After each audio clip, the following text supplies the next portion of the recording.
bonjour à toutes et tous et bienvenue à toutes les personnes qui sont en ligne, qui nous regardent en ligne pour cette table ronde Data et Finances Durables.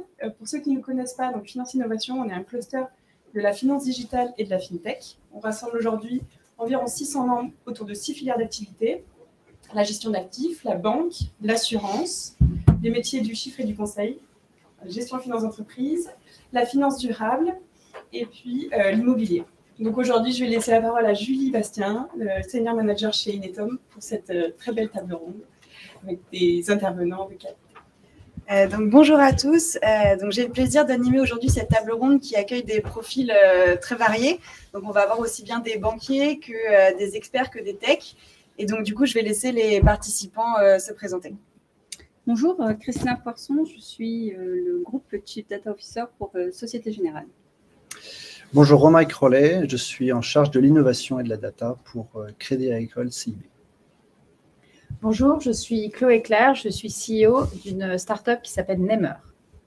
Bonjour, Karim Verdreau, j'ai la responsabilité de la data pour la banque de détail chez Société Générale. Bonjour, Alexandre Steven, CEO de Greenomy, une RegTech dans la finance durable.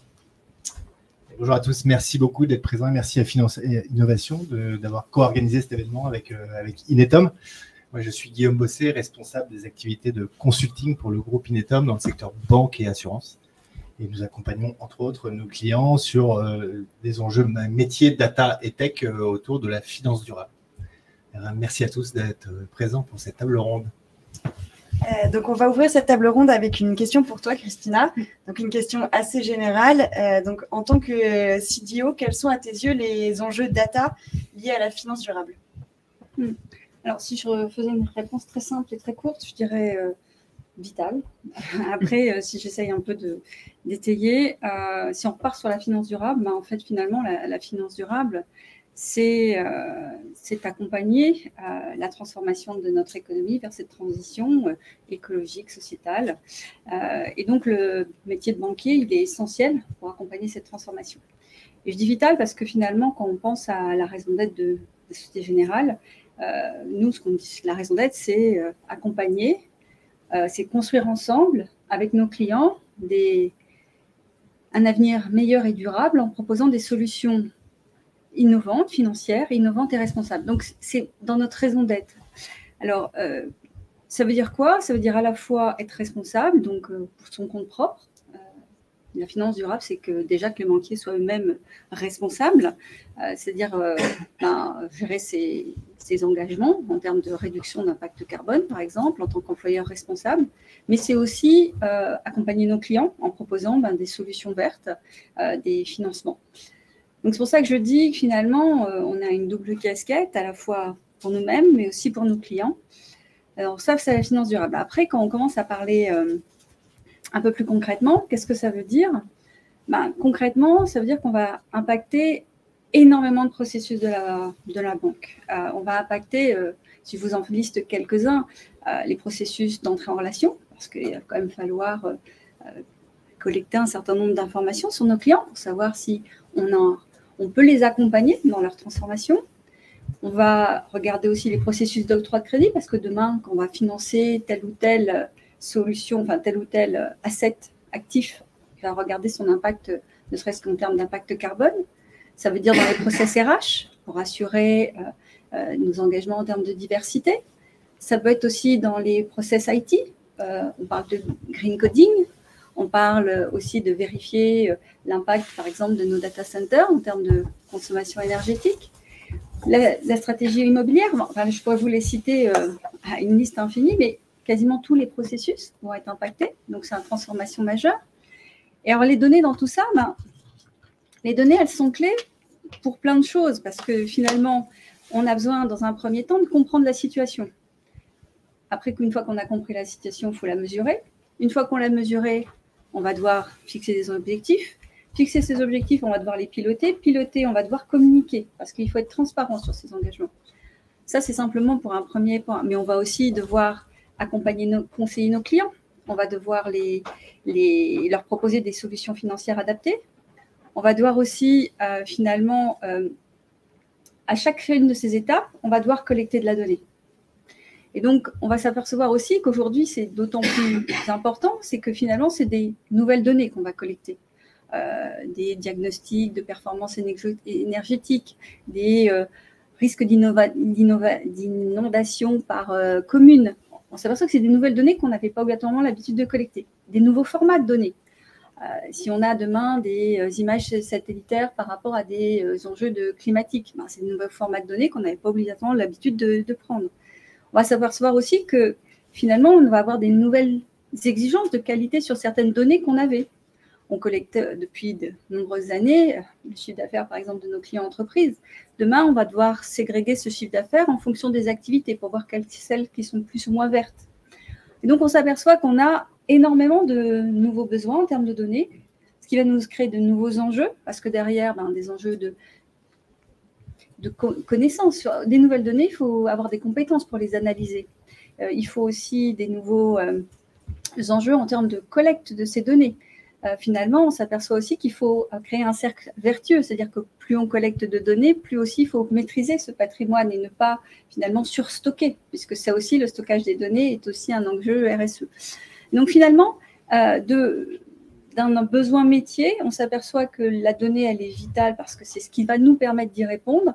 Et ça crée aussi, en termes de data, donc pour tous les data office, les data, énormément de nouveaux enjeux en termes de design, de stockage, de conservation, de destruction.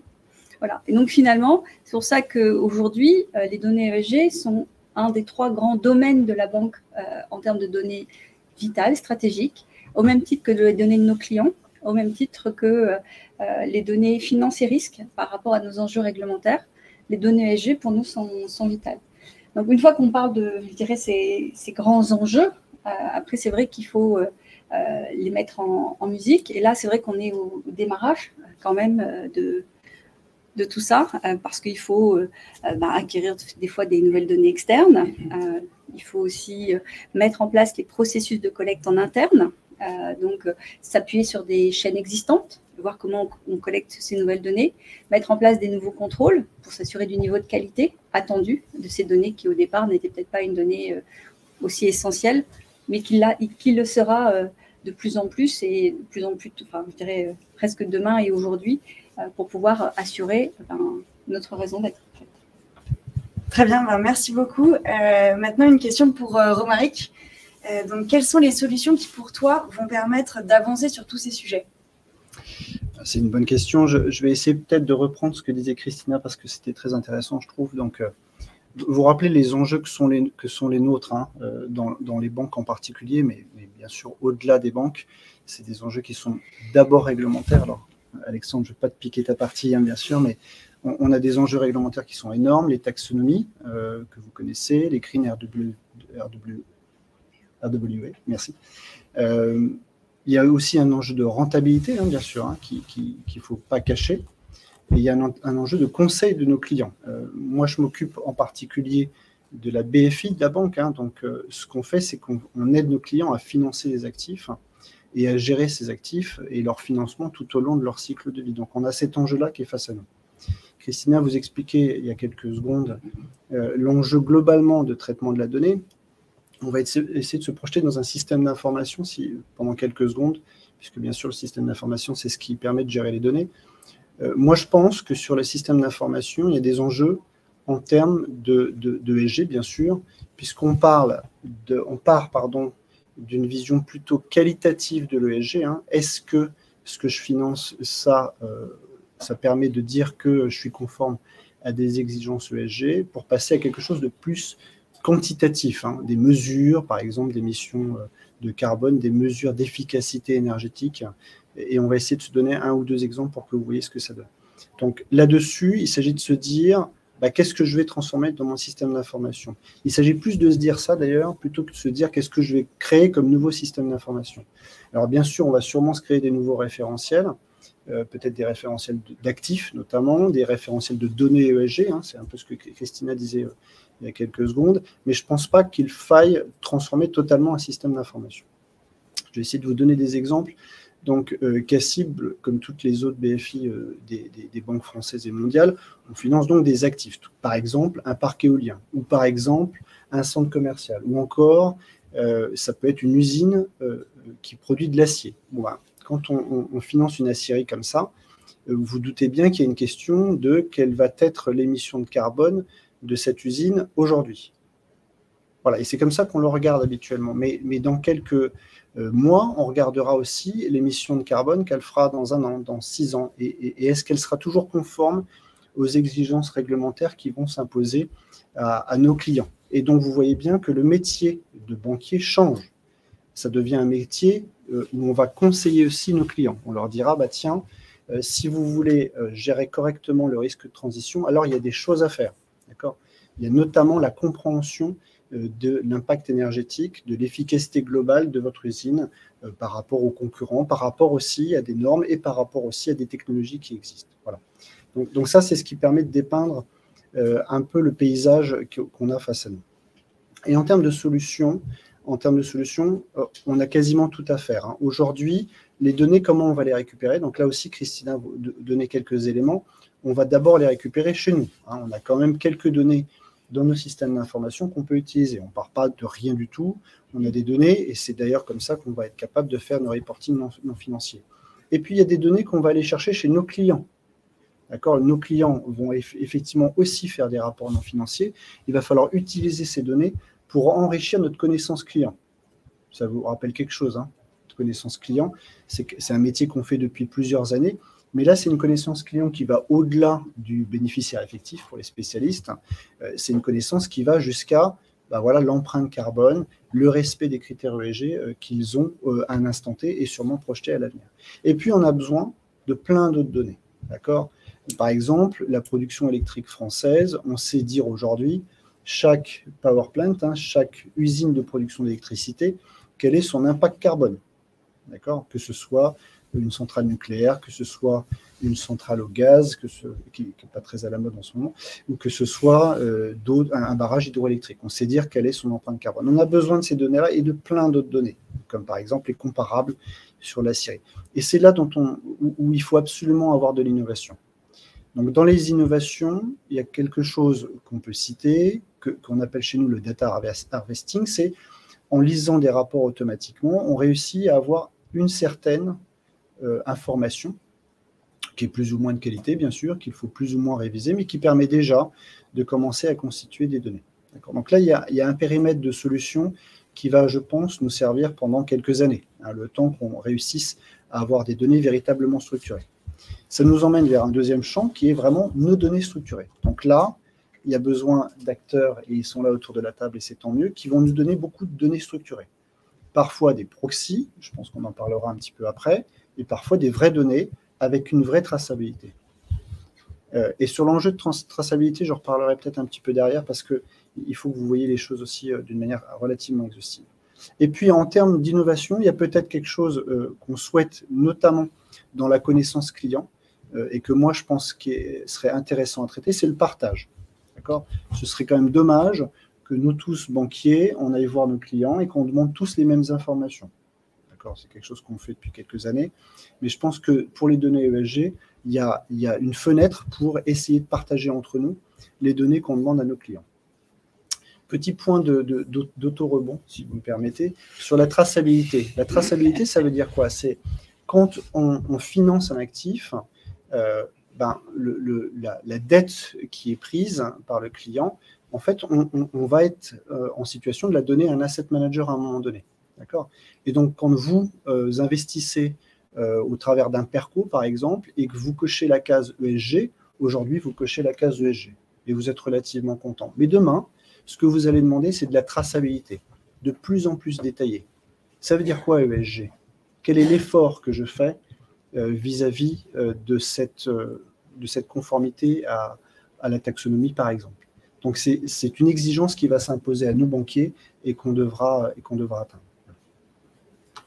Merci beaucoup. Donc maintenant, je vais te passer la parole, Chloé. Donc côté startup, en quoi est-ce que cette donnée va être clé dans la mise en place de toutes ces solutions ?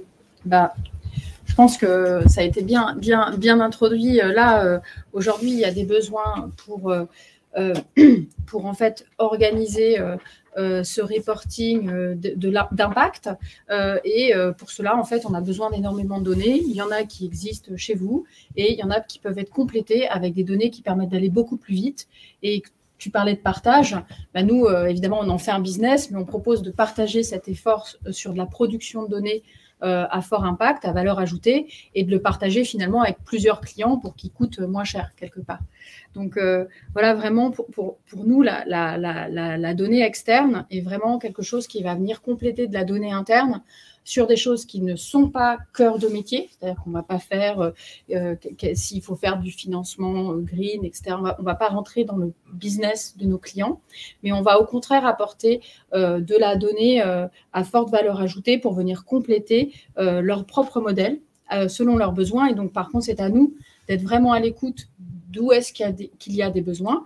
Et quand c'est des données, je vais expliquer un petit peu ce qu'on fait. Quand c'est des données que tu as appelées proxy, je n'avais jamais pensé à ça, mais en effet, quand c'est des données parfois approximées grâce à de l'intelligence artificielle, puisqu'en fait, personne ne les possède véritablement, eh bien, comment est-ce que cela aide dans certains cas? Parce que d'autres cas, il faut de la donnée réelle et d'autres cas, on a besoin de faire des projections dans le futur. Donc, de toute façon, c'est du futur, donc on ne sait pas.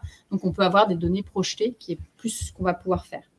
Donc, juste pour introduire un petit peu, donc, chez Nemer, nous, on produit des données sur les bâtiments et sur les territoires. Alors, on peut se demander ce qu'on fait ici au milieu d'une table ronde sur la finance durable. Bah, tout simplement parce que l'un des véhicules de financement important, c'est évidemment l'emprunt immobilier, enfin l'investissement en immobilier, et en particulier pour les banques de détail, puisque les particuliers, évidemment, c'est leur investissement principal.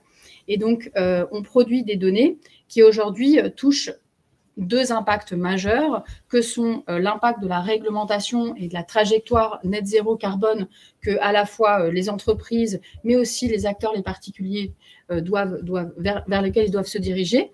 Et donc, surtout, en fait, ce qui se passe, et là, on le voit tout de suite, en ce moment, très fortement, les réglementations à la fois sur l'immobilier tertiaire avec le décret tertiaire ou sur l'immobilier des particuliers avec les accords du climat où il ne va plus être possible de louer des passoires énergétiques. Donc, qui dit louer, dit ne plus la valeur va baisser lors de la vente. Ça veut dire qu'il faut rénover. Rénover un bien énergétiquement, ça reste un coût assez important. Et donc, il y a des aides, mais il y a un reste à financer qu'il faut pouvoir apporter. Et donc, on est sur des données qui permettent de caractériser les bâtiments de ce point de vue-là. Donc, on va caractériser les bâtiments tout simplement dans leur morphologie, mais surtout du point de vue énergétique pour trouver les passoires énergétiques. Et donc, on fait de l'intelligence artificielle pour prédire l'ensemble des DPE sur tous les bâtiments de France, alors qu'aujourd'hui, dans la réalité, on en possède 5%. Nous, on va les prédire sur 100% de manière très transparente par rapport à nos clients qui en ont besoin pour justement adresser peut-être des clients spécifiques qui sont sur des passoires énergétiques. Et puis, on est sur un autre impact qui n'est pas court terme, donc un tout petit peu moins tangible aujourd'hui, mais qui va être la prochaine vague, c'est évidemment la résilience du bâtiment dans son ensemble, c'est-à-dire par rapport aux risques physiques liés au changement climatique et par rapport aussi au net zéro artificialisation. Donc, pour ceux qui ne sont pas spécialistes dans la salle, il y a donc une loi issue d'une réglementation européenne qui insuffle le fait qu'en France, qui est l'un des pays qui artificialise le plus en Europe par habitant, de limiter cette artificialisation à moins 50% jusqu'à 2030 et ensuite de tendre vers zéro. Ça ne veut pas dire que les villes doivent arrêter de se développer, ça veut dire qu'il va falloir faire avec ce qu'on a. Et faire avec ce qu'on a, bien ça veut dire entre autres, il y a des tas de solutions comme de la densité douce, densification douce, etc. Et puis il y a les îlots de chaleur qui sont aussi liés à cette densification dans les villes. Donc il faut densifier, mais de manière intelligente. Et donc là-dessus aussi, avec beaucoup de données, on peut prédire où est-ce qu'il vaudrait mieux renaturaliser, où est-ce qu'il vaudrait mieux faire de la rénovation lourde de bâtiments, parce qu'un bâtiment, si on fait une rénovation, c'est moins d'empreinte carbone sur les matériaux. Et s'il est bien placé, c'est moins d'empreinte carbone sur sa mobilité. Et donc, pour tout ça, notre vision chez Nemer, c'est que pour aider à massifier ce potentiel qu'ont chacun des bâtiments, chacune des parcelles, chacune des villes vers une transition écologique qui lui permet en même temps de ne pas être déprécié, pour le massifier, il faut pouvoir le modéliser, le projeter et le caractériser. Donc, on produit des données pour caractériser l'ensemble de l'immobilier en France. Et on s'est rendu compte que là où on avait le plus d'impact, c'était finalement pas auprès des propriétaires qui, bon an, mal an, pas des très gros propriétaires, mais des moyens propriétaires avec quand même une assez bonne conscience et connaissance de leur parc immobilier. Mais que là, on pouvait avoir le plus d'impact, c'était auprès des personnes qui poussent l'économie qui pousse l'ensemble des gens et l'ensemble des acteurs économiques à se transformer, c'est-à-dire les collectivités, les banques, et en particulier les banques des détails pour le particulier, et les assurances aussi pour tout ce qui est protection des biens. Et enfin, les délégataires de services publics qui, eux, vont penser la ville au niveau global et vont à la fois devoir apporter plus de services, mais ils ont aussi dans leur mission de faire réduire les consommations, qu'elles soient d'énergie, d'eau ou de déchets.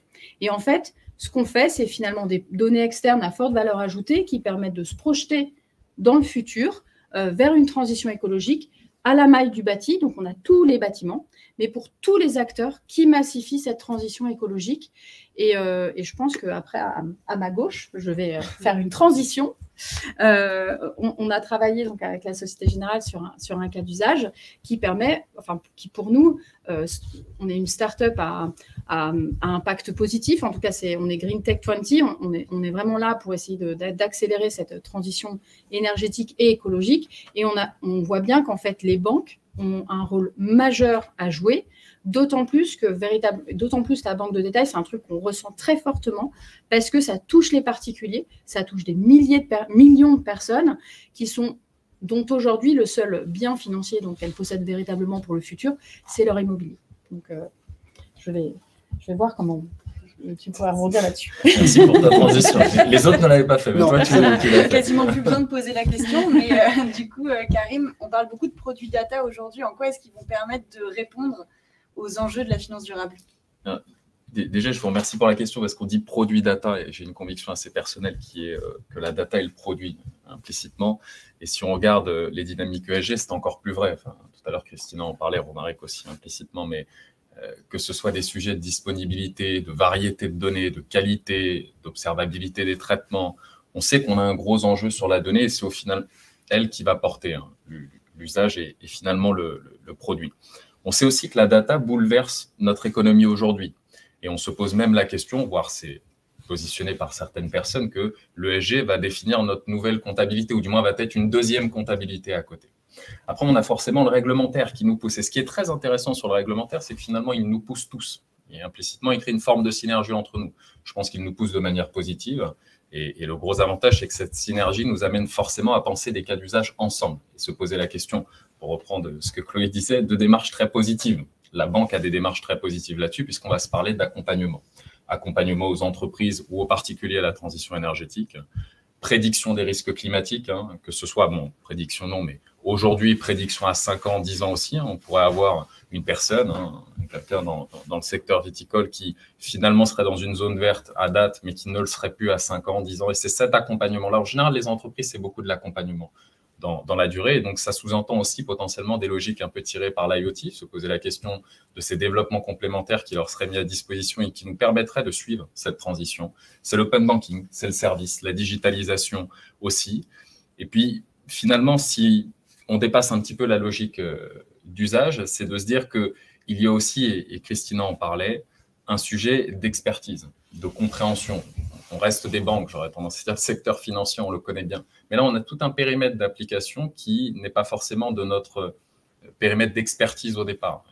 Et si on se parle de géologue, planétologue ou toute autre compétence qui finit en hog, pour reprendre l'expression de Christina, puisqu'on se parle souvent du sujet, on a aussi derrière cet enjeu de bien comprendre, bien observer, et puis après forcément le lineage, de se poser la question du finalement est-ce que cette donnée est de qualité? Et là on va avoir des liens forts, parce qu'on se parlait de données externes, avec aussi toute cette proportion de la golden data, et de se dire que finalement est-ce qu'elle est de qualité? Si on a exécuté un proxy, ce proxy est acceptable dans certains cas, pas dans d'autres. Et donc c'est tous ces sujets-là qui vont nous amener à, comme le disait Romaric, presque tout créer. On a sûrement des fondations à poser sur la table. Mais je pense qu'un des enjeux clés, finalement, je ne vais pas parler tant que ça, mais parce que vous aviez très bien décrit le sujet, mais qui va amener, je pense, une transition pour Greenomy, c'est ce sujet de synergie. Je pense que si on veut tout construire, Romaric le disait, on a forcément des logiques de data sharing. Il va falloir qu'on se parle entre nous, qu'on échange entre nous. Donc, entre les acteurs bancaires, il va falloir qu'on arrive à poser ça sur la table. Mais on a aussi des enjeux d'expertise avec une communauté plutôt de recherche, hein, avec qui il va falloir qu'on se prête à la discussion et avec qui il va falloir qu'on travaille, mais aussi des acteurs externes, soit des spécialistes, des startups qui vont nous aider dans tout ce qui est taxonomie ou autre, mais aussi des brokers de données externes qui vont nous aider là à aller un petit peu plus vite. Moi, j'ai tendance à dire que ce qui existe à côté, ça ne sert à rien de le refaire. Voilà, on a des acteurs aujourd'hui, nous on travaille avec Nemer actuellement, qui font de très belles choses et sur lesquels il va falloir qu'on s'appuie parce qu'il y a un point peut-être important à tout ce qui concerne la dimension finance durable, c'est le temps.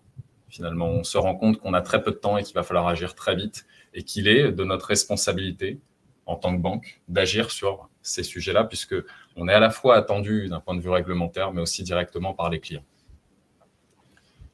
Je te fais la transition du… Écoutez… Alexandre, pas facile, hein, parce que le point de Karim était magnifique. C'est gentil. N'hésitez pas à faire des rebonds. L'ensemble de vos points était magnifique. Donc, il faut savoir la taxinomie ou taxonomie, peu importe le vocabulaire, c'est 2500 data points en tout. Ça couvre 75 activités. Et il y a 1000 codes NAS au total. Donc, on est au tout début. Et la plateforme de finance durable, la Commission européenne, a récemment annoncé l'objectif de l'expandre à toutes les activités avec des feux tricolores, vert, ambre, rouge. Donc, on est au tout début d'un paradigme pour les prochaines 30 années. L'objectif, c'est d'atteindre la neutralité carbone. Les banques jouent un rôle à pousser à cette transition de l'économie réelle. Donc, il faut allouer le capital. Et la raison pourquoi la taxonomie verte a été adoptée, c'était pour standardiser la manière de collecter ces données. Alors, Greenomie, au tout début, j'avais reçu ce draft de la taxonomie sur Ondes, c'était 650 pages de législation et l'idée c'était, ça va être très difficile pour l'industrie pour le mettre en place, allons le codifier en tant que RegTech et allons offrir des portails pour les corporates, pour les banques, institutions de crédit, asset managers, pour générer le reporting et échanger les données. Et au fur et à mesure de la mise en place de cette infrastructure, on a eu des acteurs comme Euroclear et d'autres qui ont souhaité nous soutenir, nous pousser et créer une infrastructure européenne d'échange de données sur base de la taxonomie verte. Alors, la réalité aujourd'hui, c'est que vous êtes une banque, vous devez calculer votre Green Asset Ratio, demander la donnée à l'ensemble de votre clientèle, et il y a 2500 cas d'usage potentiels. Et donc, envoyer des Excel, des emails, c'est pas possible. Donc, l'idée, c'était de créer cet outil, cette interface, cette decision tree qui va filtrer les KPIs précis qu'on ait besoin de chaque corporate et consolider l'ensemble et générer le Green Asset Ratio. La deuxième chose, c'est qu'on réalise de plus en plus, plusieurs banques quand même viennent ensemble et nous sollicitent pour collecter cette donnée de manière mutuelle et pas le faire chacun dans son coin. Et donc, cette mutualisation des efforts permet de réduire les coûts, mais aussi de faciliter de la vie de ces corporates, plutôt de soumettre la même donnée plusieurs fois. Et la question de temps. On a l'urgence climatique. On ne peut pas se permettre d'implémenter une législation sur 5-10 ans. Il faut le faire tout de suite. Et d'autant plus que la taxonomie, aujourd'hui, on a des actes délégués qui sortent tous les 6 mois. On arrive au 3e acte délégué. Il y aura aussi la taxonomie sociale, on l'espère, qui sera adoptée en fin d'année. Il y a la gestion CSRD en octobre qui va étendre le scope de 12 000 corporates à 49 000 corporates, donc toute société de plus de 250 employés. Et donc, il y a beaucoup, beaucoup de travail. Au total, c'est 2,5 milliards de coûts de compliance sur 5 ans pour l'Europe. Et ce phénomène qui a commencé en Europe est en train de se répandre partout dans le monde. Vous avez 25 pays qui adoptent leur propre taxonomie. La Colombie vient de l'adopter la semaine dernière, l'Afrique du Sud il y a 2 semaines. Donc, tous ces pays vont passer par les mêmes challenges qu'en Europe. Et l'idée, c'est pour nous, en tant qu'infrastructure marché européenne, c'est petit à petit aller auprès de ces pays. On fait partie du FCA Sandbox en Grande-Bretagne pour intégrer la taxonomie britannique. Et l'idée, c'est de codifier ces législations. Et pour les 20% de différence, parce qu'on réalise qu'il y a entre 70 et 80% de similarité entre taxonomies mondiales, c'est créer des tables d'équivalence. Alors, par exemple, vous êtes un émetteur brésilien, vous allez soumettre toutes vos données et vous avez de l'autre côté un asset manager irlandais et australien et on va matcher ces données pour permettre une interopérabilité mondiale. Et donc, un coût qui va s'étendre au reste de la planète. Et l'idée, c'est avec nos best practices européens, de leur partager cette technologie, ce savoir-faire, et créer une plateforme mondiale qui permet alors le flux de finances vertes de par le monde. Et dernier élément, on parle de finances durables aujourd'hui, mais ça devient mainstream, et pour moi, personnellement, j'estime que toute finance sera durable. Il n'y aura plus lieu de faire ces distinctions. Bon, je sais que c'est difficile, c'est du reporting, du compliance, mais c'est surtout un outil de transition, la taxonomie. Et donc, il faut faire cet effort. Et si on peut le faire ensemble, on va réduire les coûts et aller beaucoup plus vite. Et c'est pour ça qu'il y a des experts comme Inetom qui permettent cette transition du secteur financier ensemble avec d'autres partenaires autour de la table. Merci Alex. Il est meilleur que moi sur la transition. Est-ce que, Romaric, tu souhaites rebondir? Tu avais Ouais, aussi je regardais. cet aspect réglementaire. Ouais, Alexandre a très bien dépeint le paysage réglementaire, bien mieux que ce que j'aurais pu faire. Peut-être pour notre audience, c'était peut-être pas évident que la taxonomie européenne deviendrait quelque chose de mondial, mais Alexandre vous l'a dit, hein, il faut, je pense, entendre ça. C'est l'Europe mène le sujet. Je pense qu'il faut le voir comme ça, et les réglementations dans le monde suivent cette tendance. Il n'y a pas l'Europe versus le reste du monde. Non, non, c'est pas comme ça que c'est en train de se dérouler. C'est bien les taxonomies qui se déploient sur l'ensemble de la planète. Alors, bien sûr, à des vitesses qui sont variables, mais voilà. Je pense que c'est important de voir les choses comme ça. Comme l'a été GDPR en son temps sur la privacy. Et il y a souvent l'Europe qui, en termes de réglementation, est assez à la pointe. Absolument. Après sur le sharing, par rapport à un voyage data, par rapport à la finance durable, je pense que là, je le place plus avec une casquette data. Les banques ont connu BCBS 239, elles ont connu GDPR. Maintenant, on a les réglementations ESG. Et à chaque fois, ça a été des boosters pour aller plus vite, aller plus loin dans la gouvernance, dans la maîtrise de notre patrimoine de données, dans sa qualité, dans la transparence qu'on peut avoir vis-à-vis de nos clients. Et je pense que pour moi, l'enjeu ESG, vraiment, c'est sur cette partie de transparence et de sharing. Et ce n'est pas simplement les banques avec potentiellement des fintechs, des acteurs externes sur la data, en attente de data provider. C'est aussi avec nos clients, et que ce soit clients particuliers ou clients corporate, puisqu'en fait, c'est un effort collectif et on ne pourra pas le réussir seul. C'est vraiment quelque chose de collectif. Et ça, je pense que pour certaines entreprises, la data est un journée. Et on voit que là, on est par l'extérieur, on va devoir aller encore plus vite pour partager ces données, avoir des taxonomies qui soient cohérentes, capacité de mettre en qualité. Et donc, moi, j'y vois comme une super opportunité aussi, pas simplement pour la planète, pour le business, pour la transformation, mais aussi pour le voyage data. Guillaume, du coup, à tes yeux, quels sont les grands axes de réflexion des banques aujourd'hui pour réussir cette transition vers une finance plus durable? On est au début de la transformation, alors j'aurais trois pistes de réflexion. Certaines reprennent des éléments que vous avez dit. Je voudrais en préciser certains. Je pense que le premier, il est qu'il faut nécessairement une collaboration étroite entre tous les acteurs des services financiers et toute la chaîne de valeur, que ce soit les techs, les spécialistes du métier, de la data. Pourquoi je dis ça? Aujourd'hui, vous savez que l'information financière est structurée, normalisée, standardisée. Elle régit les relations d'affaires du tissu économique mondial. Demain, il y aura une information extra-financière qui sera normalisée, standardisée, qui permettra de la comparabilité et qui nous permettra d'objectiver l'impact environnemental, social ou gouvernance de toute décision de gestion ou d'investissement ou de financement. Sauf que ce demain n'est pas maintenant. Il sera dans quelques années. Et du coup, entre-temps, il faut trouver des solutions pour encore plus collaborer. Et cette donnée-là, elle est d'autant plus complexe la donnée ESG, elle est polymorphe.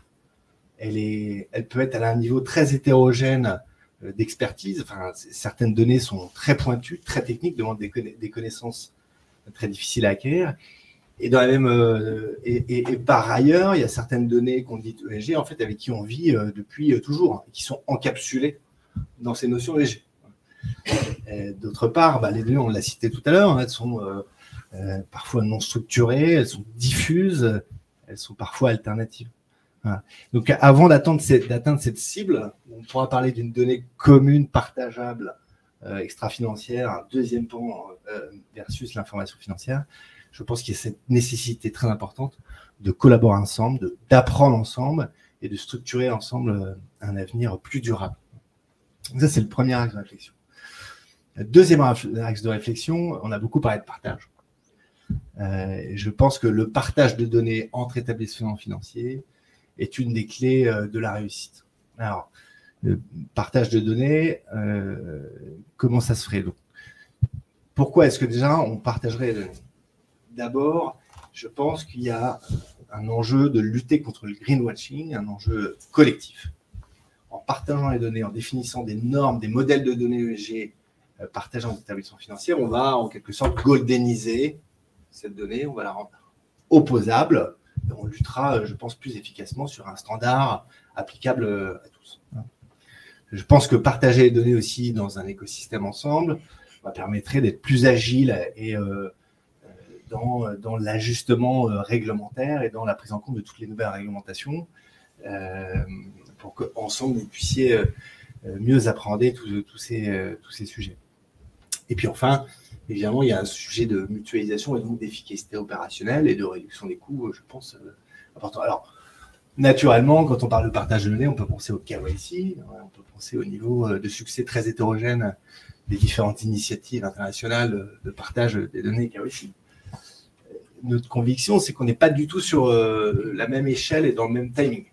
D'une part, les données ESG ne revêtissent très peu de données personnelles, peu ou pas, contrairement à ici.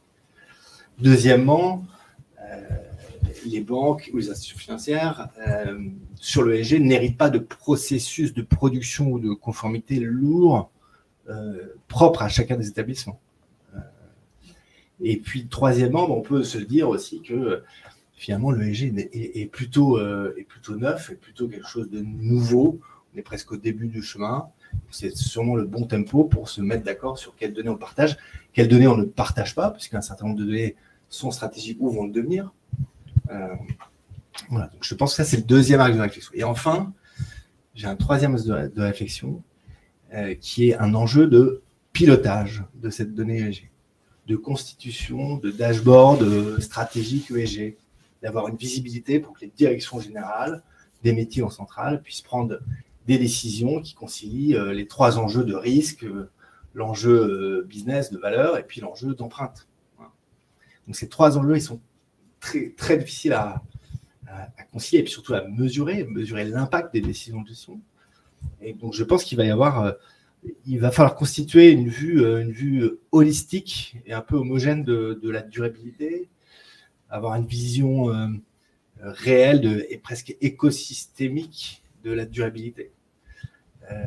Dans un moment où cette donnée, elle est très poreuse. Aujourd'hui, il y a un impact sur, il y a un événement climatique important, ça va avoir un impact sur la biodiversité. Mais cet impact sur la biodiversité, il va avoir un impact sur les ressources. Et donc, in fine, aussi sur notre bien-être. Tout ça est très poreux. Donc, ces dashboards-là vont devoir constituer et réussir à connect the dots entre tous ces points pour arriver avec des insights intéressants pour prendre des bonnes décisions. Et puis, je pense que ces indicateurs de pilotage stratégique doivent être globaux, ils doivent être transverses. Et je pense qu'on en parlait récemment, je pense qu'il va falloir réussir à transformer la pesée en insight, en fait, en résultat actionable.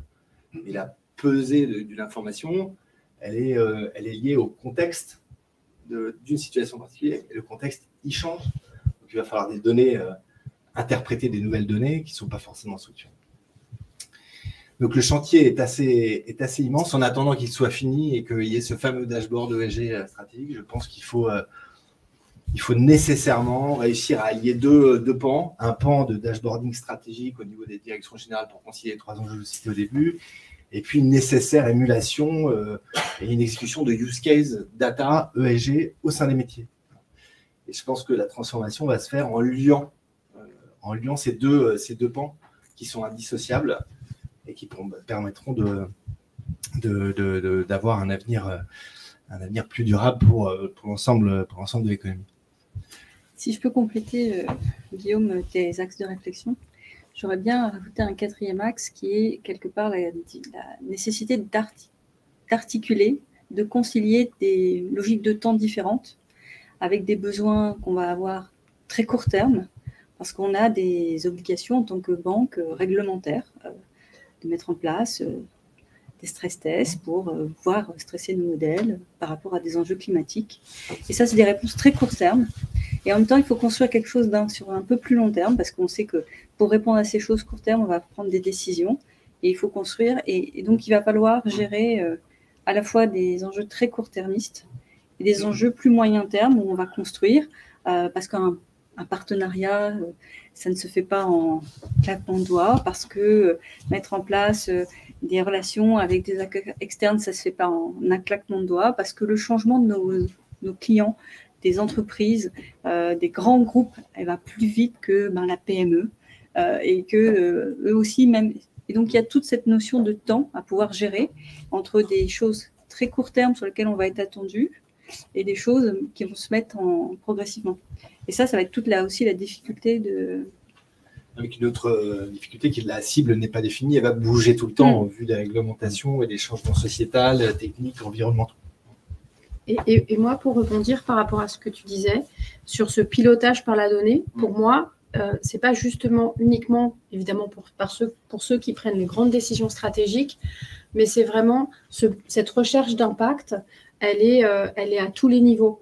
Et donc, en fait, l'intérêt de la donnée, c'est qu'elle peut être partagée. Alors, pour le coup, en effet, il faut bien dashboardiser pour que chacun, avec une façon de bien la transcrire, mais elle peut être partagée à tous les niveaux. Et ce qui fait qu'un conseiller dans une agence peut apporter un vrai regard métier de son métier, enfin, pas nécessairement de son métier, mais justement sur de la donnée ESG, s'il a la donnée. Et donc, il n'y a pas besoin de former, d'avoir des climatologues dans les agences, partout. Mais cette donnée, elle permet vraiment de pouvoir avoir une vraie relation. Tu parlais tout à l'heure du conseiller, du banquier conseil. Et donc, le pilotage par la donnée, pour moi, il est en effet tout en haut, parce qu'il y a des grandes décisions où il faut vraiment avoir une vision globale. Et il est aussi pour l'ensemble des gens, pour que tout le monde aille dans la même direction. Et dans cette recherche d'impact, on sait bien que c'est quand on ira tous ensemble. Et que là, la donnée, elle peut être vraiment partagée à des niveaux très, très bas. Et c'est ça qui est intéressant aussi. Et même à un niveau client, hein. Enfin, parce que là, on se parle de l'organisation en tant que telle. On se disait que si on voulait être une société data-driven, il allait falloir la diffuser et pas que centraliser. Je pense que la réalité sur tout ce qui touche à l'économie durable, implicitement, va jouer aussi cette carte-là de self-cariser au maximum. C'est de laisser les gens prendre empreinte d'eux. Et tout à l'heure, Christina aussi parlait de relations étroites dans le sharing, même avec nos clients. Mais je pense qu'on va être aussi un acteur clé de ce dispositif-là dans le partage, d'informations les concernant, leur permettant eux-mêmes de prendre des décisions et au fond de corroborer un petit peu ce que nous on cherche à mettre en place. Et puis peut-être pour compléter ce que tu disais, Christina, ce que tu disais aussi, Karim, c'est dans le conseil vis-à-vis des grands corporates en particulier. Tu parlais de ces clients-là. La temporalité, la profondeur de temps qu'on a devant nous, tu disais 30 ans, si je t'ai bien suivi, Alexandre, entre... mais aussi 3 ans pour aller très très vite sur 3 ans, 30 ans. Toute cette longueur de temps, c'est autant de conseils que nos banquiers devront donner à leurs clients, en se professionnalisant, en étant de plus en plus dans le détail, avec les comparables. C'est ça en fait, le banquier conseil, c'est le conseil sur la transition des grandes entreprises, des PME, pour savoir quoi faire en fait. Ce qui n'est pas facile, et il y aura besoin forcément d'énormément de data pour être capable de le faire avec pertinence. Les données et aussi vulgariser l'ESG, parce qu'aussi on n'aura jamais 49 000 experts en Europe en ESG que chaque boîte va pouvoir engager. Il va falloir démocratiser cette connaissance et la rendre accessible par tout le monde. Comme l'AFRS a standardisé le reporting financier, aujourd'hui la taxonomie le fait pour le reporting extra-financier. Donc, petit à petit, c'est un steep learning curve pour tout le monde, mais on l'apprend et ça fait partie de notre ADN chez chacun. Donc, potentiellement, l'utilisation de la digitalisation aussi pour partager ces connaissances et ce savoir-faire. Je vous propose, on aura certainement un peu de temps s'il y a des questions dans le public, mais pour conclure, je propose que tout le monde nous disent un peu une phrase voilà, de synthèse de toutes les choses intéressantes qui ont été dites. Pour ma part, je trouve que ce qui ressort vraiment de cette table ronde, c'est que en fait, on voit aujourd'hui que les actions, donc autrefois on parlait de RSE, de ESG, c'est plus aujourd'hui des actions qui sont vraiment des actions de niche, qui sont isolées. Elles ont vocation à vraiment s'infuser de manière transverse dans tout le métier de la banque, sur différents axes, que ce soit l'axe de la data, l'axe du métier et l'axe tech, pour en fait devenir vraiment durable by design. Ah, mais 100% d'accord. C'est pour moi à la fois un enjeu vital, je l'ai dit, en tant qu'acteur, en tant qu'entreprise. C'est en plus quelque chose qui nous touche tous en tant que citoyens et en tant qu'humains, hommes et femmes. Donc pour moi, c'est à la fois c'est vital et en même temps c'est un booster phénoménal, une opportunité qu'il faut surtout pas laisser de côté, quoi. Tout point de vue opportunité, hein. Commerciale, il y a vraiment d'expertise aussi. Ouais, d'expertise. Non, je suis en phase bien sûr sur les valeurs qu'on partage tous, je pense, dans cette table ronde. Moi, j'ajoute peut-être sous forme de rebond quelque chose, c'est que parfois je suis interpellé par les étudiants, puisque je suis dans la BFI, en me disant oui, mais vous financez des grands énergéticiens, qu'est-ce qu'il faut faire? Est-ce que c'est normal? Qu'est-ce qu'il faut faire? Et en fait, je pense qu'il faut voir les choses un poil différemment. Bien sûr, ça pose des questions, hein. Mais l'enjeu d'une BFI, c'est clairement l'enjeu de la transition, donc d'aider ces grands énergéticiens qui utilisent peut-être l'énergie du passé, justement à utiliser les énergies du futur, donc réussir correctement leur transition. Donc, et c'est quelque chose auquel à l'école, mais sans doute aussi chez mes camarades, on fait bien sûr, et ça fait partie des valeurs qu'on porte. Moi, je voulais rebondir sur un mot que tu as dit tout à l'heure, écosystémique. Là, on est quand même bien focalisé sur le carbone. On sait les enjeux, les dangers qui pèsent sur la planète. Et on sait qu'en fait, la prochaine grosse menace ou opportunité, c'est celle de la biodiversité. C'est celle des sols, des développements urbains, de comment est-ce qu'on va gérer en fait la renaturation ou en fait, cet impact qu'on peut avoir positif, ou en tout cas pas négatif sur la biodiversité, de savoir comment est-ce qu'on donne de la valeur à un bien environnemental qu'on a pris, qui aujourd'hui est gratuit quand on est propriétaire ou quelque chose comme ça, et comment est-ce qu'on la mesure. Parce que là, le carbone, on commence à être à peu près OK. La mesure de biotope, l'indice de biotope, tout ça, là, c'est encore autre chose. Alors, heureusement, on voit que ça va très, très vite et je pense que l'exemple sur le carbone tirera vers le haut cet aspect-là. Mais en tout cas, ce que tu disais, hein, tout est lié. Donc, aujourd'hui, on regarde principalement le carbone, mais assez vite, je pense, dans 3 ans, le carbone, ce sera OK, business as usual, mais comment on fait pour tous les autres impacts qui sont liés autour et, voilà, encore un autre challenge pour la suite. Je pense parce qu'on a parlé de synergie et autres, hein, mais je pense finalement que s'il y a un élément qui reste central à tout ce qu'on se dit, c'est qu'il va nous falloir un certain nombre de données pour pouvoir observer ça. Et finalement, la donnée va être cœur, et encore plus qu'hier. Avant, on se parlait de données pour tout ce qui était stress test, reporting réglementaire, on se parlait de données pour le commercial. Aujourd'hui, on se parle de nécessité d'avoir de la donnée parce que c'est nécessaire et vital, pour dire ce que disait, enfin pour reprendre ce que disait Christina.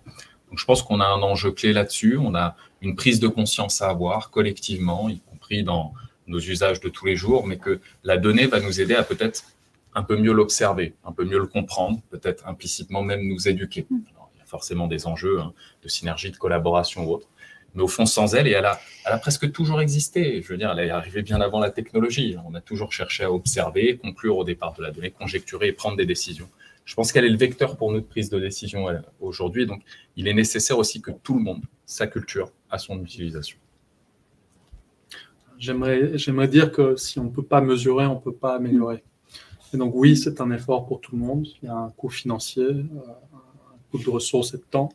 Mais faisons l'effort ensemble. Pour y arriver, c'est un objectif noble qu'on vise tous ensemble.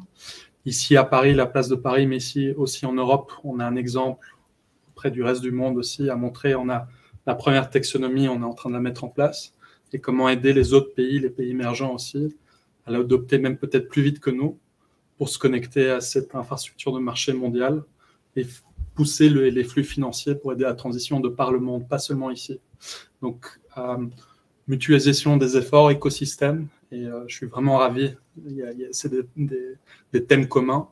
Et Greenomy, on est basé à Bruxelles, mais on travaille partout en Europe et dans d'autres pays. Je dois dire qu'en France, il y a vraiment une avancée par rapport au reste des États membres. Il y a une volonté de travailler ensemble et de pousser ça. Donc, j'encourage la place de Paris à aller encore plus loin. Et avec nous, petits Belges.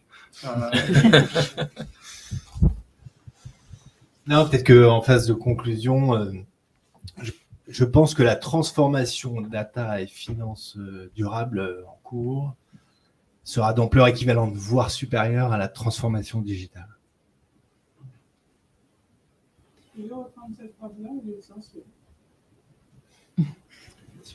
Merci. Donc, tout simplement, tout ce qui est en train de se passer aujourd'hui, la transformation digitale des organisations est en cours, elle est achevée sur certains secteurs.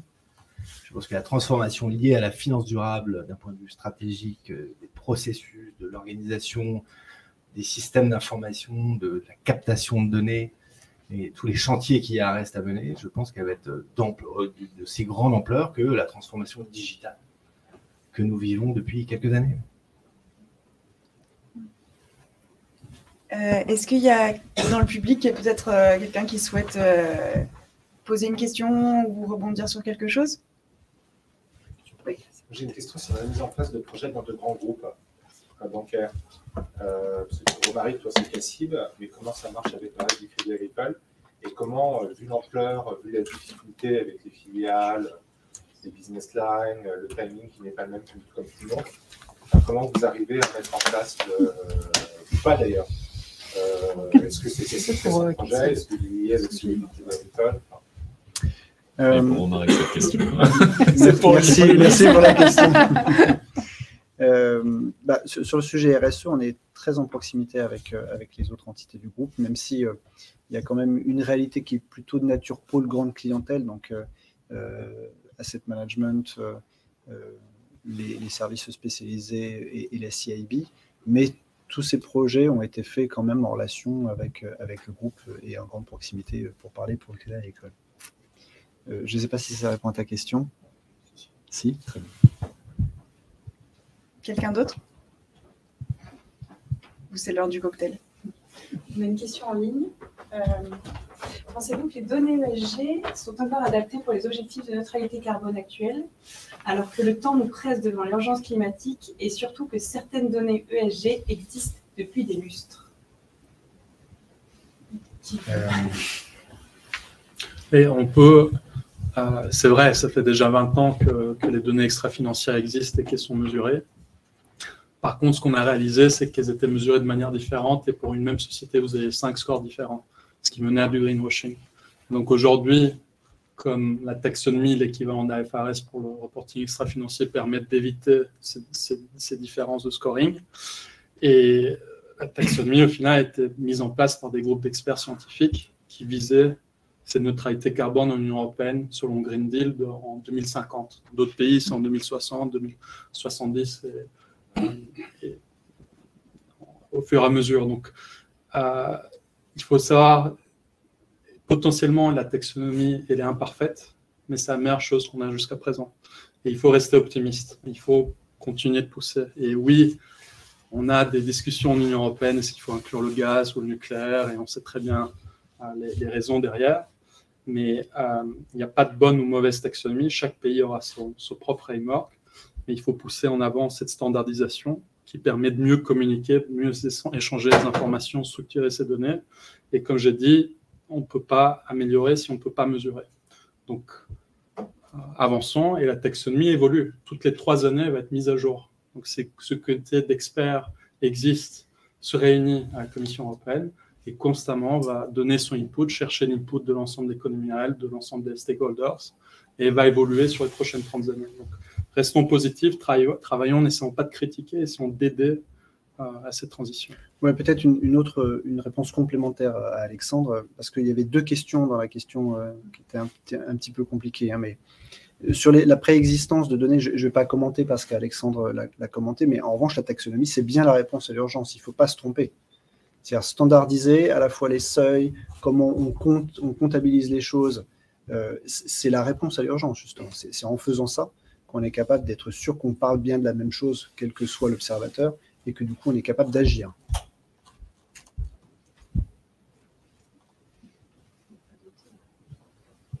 Ok. J'en profite alors, on a la chance d'avoir un... C'est pas que pour moi, rassure-moi. Non, mais la première n'était pas que pour toi. Sur le côté conseil que vous décrivez, j'ai du mal à voir dans la pratique en quoi ce conseil consiste, puisqu'on peut imaginer quand même que des grands groupes savent ce qu'ils doivent faire sur leur transition énergétique. Donc c'est plus le conseil. Enfin, est-ce que vous pouvez développer un peu ce que c'est que le conseil je peux essayer, puis mes camarades... du coup, c'était pour moi. Non, je plaisante. La nature du conseil, tu as raison. Quand on est un grand groupe, on est capable de regarder ce que font les technologies. Donc, c'est pas forcément là que ça se passe. Ça peut être, ne serait-ce que regarder aussi ce que d'autres acteurs de secteurs identiques, comment ils se positionnent les uns vis-à-vis des autres. Hein. Donc, il y a une sorte d'incentive aussi par rapport aux autres acteurs d'un même secteur. Ça peut être aussi sur l'ingénierie financière, hein, c'est-à-dire de se dire, bah ouais, on est capable maintenant de proposer des prêts qui ont dans les clauses le respect d'un certain nombre d'exigences ESG. Ça peut être aussi via ces moyens-là que le conseil peut se positionner. Et puis sur une profondeur de temps aussi liée au financement qu'il peut y avoir du conseil. Voilà. J'espère que ça répond à ta question. Si je complète d'un point de vue particulier, parce que nous, c'est des sujets qu'on travaille en ce moment, pas que sur les particuliers, mais derrière une banque conseil, il faut y voir plusieurs choses. Hein. On doit constater, on doit comprendre, analyser, potentiellement prédire, accompagner. Il y a aussi un ensemble de synergies, de mise en relation avec des partenaires. Si on prend un cas très simple, hein, tout à l'heure on se parlait des passoires énergétiques et on se disait que la donnée de la DPE aujourd'hui, dans le monde de l'open data, c'est 5, 10, 15% du fonds de commerce. Ce n'est pas suffisant pour nous permettre d'accompagner les clients vers une transition qui leur tombe dessus. On se parle de propriétaires qui vont devoir mettre leurs biens en location et qui ne pourront pas le faire à une certaine date si la DPE est mauvaise. Ça sous-entend qu'on est capable de collecter l'information, de la mettre en qualité, qu'on est capable avec des méthodes d'intelligence artificielle, des acteurs externes, de pouvoir potentiellement identifier des proxys qui pourraient nous amener à accompagner ces clients sur des choses que peut-être même eux ne savent pas, que leur logement est plutôt par son exposition, qu'il soit une exposition au soleil, de par le nombre de fenêtres, les matériaux, je reprends ce que tu me disais, les matériaux des murs, la surface, la consommation électrique, la situation probabiliste de leur DPE.